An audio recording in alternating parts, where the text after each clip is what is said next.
Ya estamos aquí en Pensar Economía con Ricardo Sosa para hablarles de ese paralelismo que se puede generar entre el crecimiento que ha tenido el país histórico en estos últimos 7, 8 años y lo que ha sido la distribución justamente de esa riqueza. Bienvenido, Ricardo. ¿Cómo andás, Pepe? Y sí, es uno de los temas además que dentro de esta discusión filosófica que hay también a la interna del Frente Amplio del gobierno, también tiene que ver con la distribución de ingresos. ¿Cuán acelerado o cuán importante puede ser la mejora en la distribución del ingreso? Con un crecimiento económico que ha sido muy importante, hay por ejemplo actores como el Partido Comunista que apuestan por ir un camino más a la Argentina e ir a detracciones o retenciones o las exportaciones para subsidiar algunos productos, mayores cambios a nivel impositivo, por ejemplo, detrás de lo que son el impuesto al campo, que ha sido demorado ese impuesto a las tierras, pero también hay un fin en cuanto a sacar a algún sector que ha tenido un mejor ingreso o una mejor rentabilidad y dar a otros sectores. Entonces, está dentro de lo que es esta discusión a la interna del gobierno, pero los números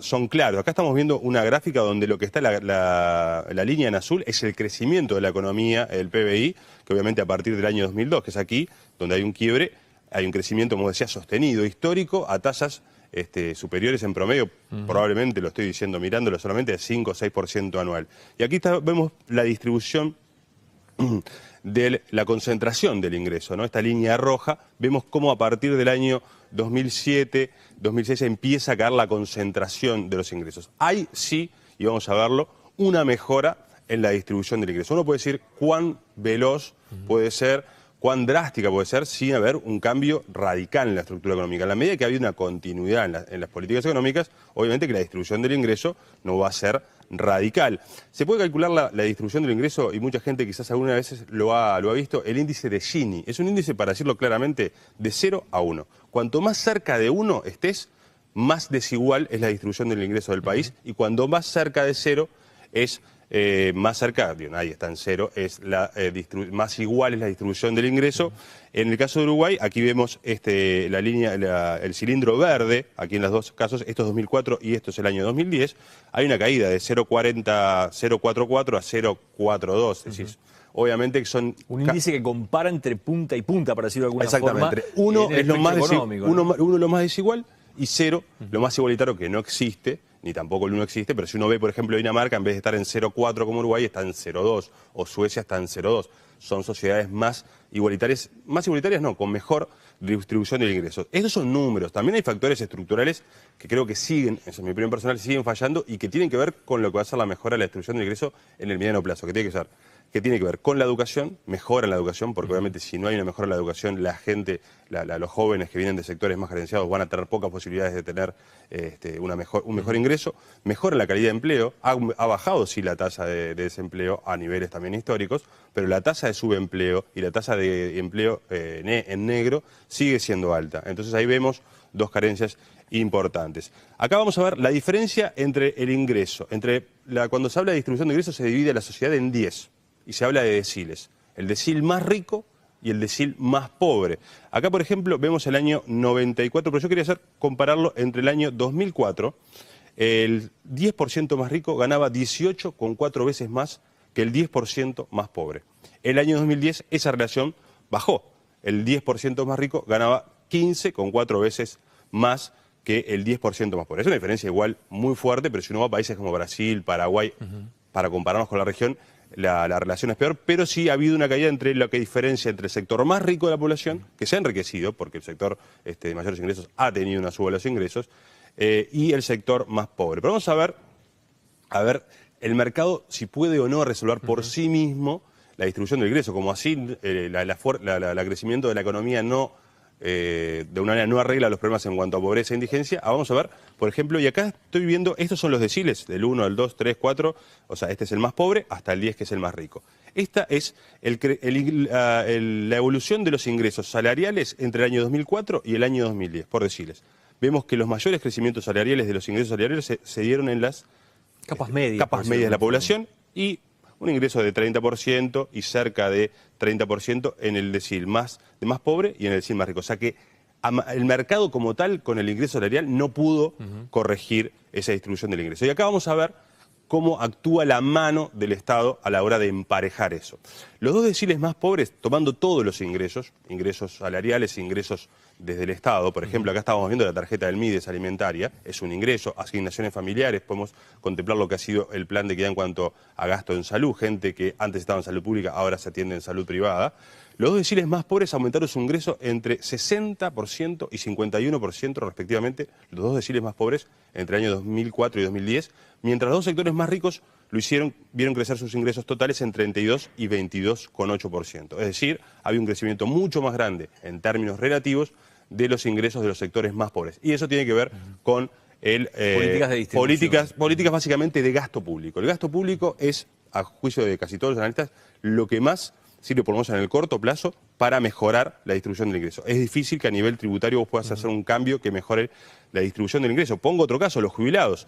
Las jubilaciones de los dos deciles más pobres, de los 20% más pobres, aumentaron entre 25 y 30% entre el año 2004 y 2010, mientras que las jubilaciones de los dos deciles más ricos, o sea, los 20% más ricos, lo hicieron entre 2% y 3%. Estamos hablando de jubilaciones también que estaban muy sumergidas, obviamente. ¿no? Esta suba de entre 30%, estamos hablando de jubilaciones que aún con estas subas siguen siendo, obviamente, insuficientes. Hoy 4.000, 5.000 pesos más o menos. Son absolutamente insuficientes, pero es verdad, los números nos marcan que ha habido un aumento en esas jubilaciones mayor al que hubo, obviamente, entre la gente de mayor ingreso. Por ejemplo, el gasto público social, como lo define el gobierno, pasó de ser menos de en torno al 20% en el año 99 a casi el 25% proyectado para el año 2014. Es un crecimiento lo que tiene que ver en un PBI más grande, además, esto es porcentaje del PBI, en un PBI que va creciendo, mayor gasto en asignaciones familiares, en lo que es tarjeta alimentaria, en lo que es el plan de salud, en todo ese tipo de cosas. El gasto público social como porcentaje del PBI ha crecido. Ahora vamos a ver, por ejemplo, un dato importante y que el gobierno lo ha establecido con mucha importancia al presentar la rendición de cuentas. Estos cuadros están presentes en la rendición de cuentas que el gobierno entró al Parlamento, son datos públicos.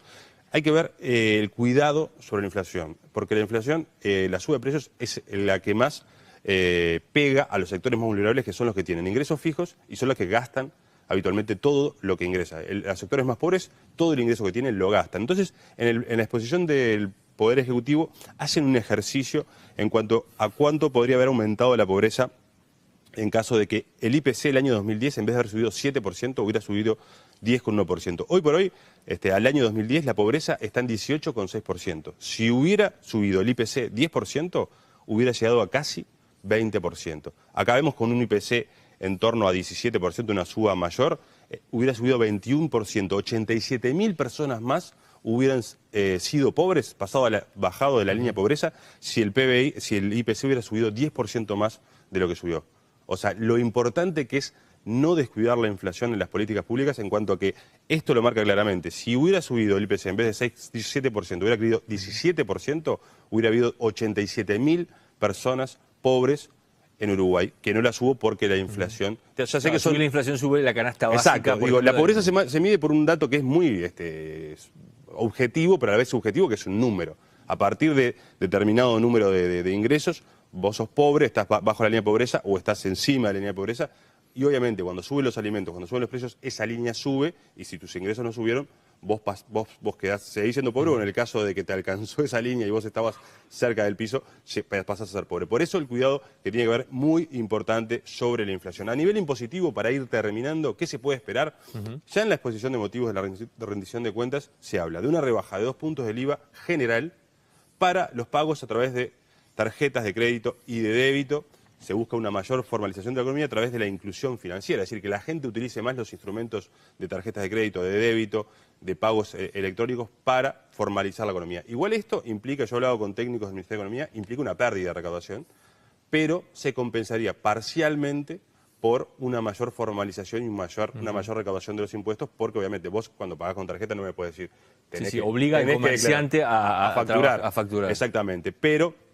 Ya ha habido experiencias al nivel del sector gastronómico y hotelero en cuanto a bajas de impuestos del IVA cuando se paga con impuestos.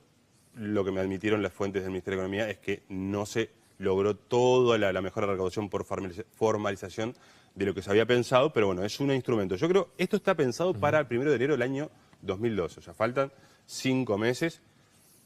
Tengo mis dudas de que el instrumental, de alguna manera, de esa inclusión financiera, de esa extensión de las tarjetas de débito, de crédito, sea tal como para partir ya del 1 de enero del 2012 empezar con esta rebaja del IVA. Más recordemos que había diferencias entre el Ministerio de Economía... ¿Cómo hacerla esa rebaja? ¿Cómo hacer esa rebaja? El MPP quería otro tipo de cambios a nivel impositivo. Hay un tema que está en discusión, pero sí, lo cierto podemos decir que hay un proyecto bastante avanzado en cuanto que está incluido esto. El tema es si se llega o no al 1 de enero del año 2012, y lo otro que es más lograble y más alcanzable es la devolución del 100% del IVA a las compras hechas con la tarjeta alimentaria del MIDES, del Ministerio de Desarrollo Social, y de las asignaciones familiares del plan. Para sectores más carenciados. Exacto. En este caso. Ahí la persona gasta tanto y bueno, gasta X cantidad de IVA, ese IVA se le devuelve. Y ahí ya está el instrumento. ¿Por qué? Porque la tarjeta y la identificación de los beneficiarios ya está. O sea que es fácil devolver el IVA. Por último, el IRPF, que mucha gente dice, bueno, ¿qué va a pasar con el IRPF? Por lo que me han dicho, están haciendo cálculos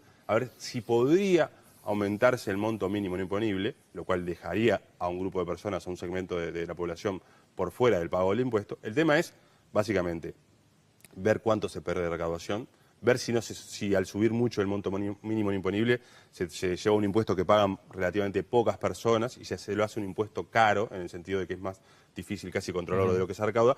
Y por otro lado, ¿cómo pega esto en la inflación? Porque cuando vos liberás dinero de economía, vos pagás menos impuestos, es un ingreso más que vos tenés. ¿Cómo pega eso en la inflación? A través de la demanda de los consumidores. O sea que lo cierto es que por lo menos a nivel del Ministerio de Economía se pretende ir a ese lado, de rebaja impositiva de 2 puntos para los pagos a nivel de tarjetas. Lo del IRPF va a ser discutido. Como todavía no se zanjó lo del tema del impositivo para el campo, hay que ver si va a haber una discusión posterior para esto. Pero bueno, en definitiva, igual creo, y estos datos lo muestran, lo más importante hasta ahora en la distribución del ingreso ha sido el gasto público social. En la medida que ese gasto sea más eficiente y se focalice mejor, obviamente que va a mejorar la distribución del ingreso. Ricardo, gracias. Nos reencontramos la próxima semana con más temas de actualidad aquí en Pensar Economía.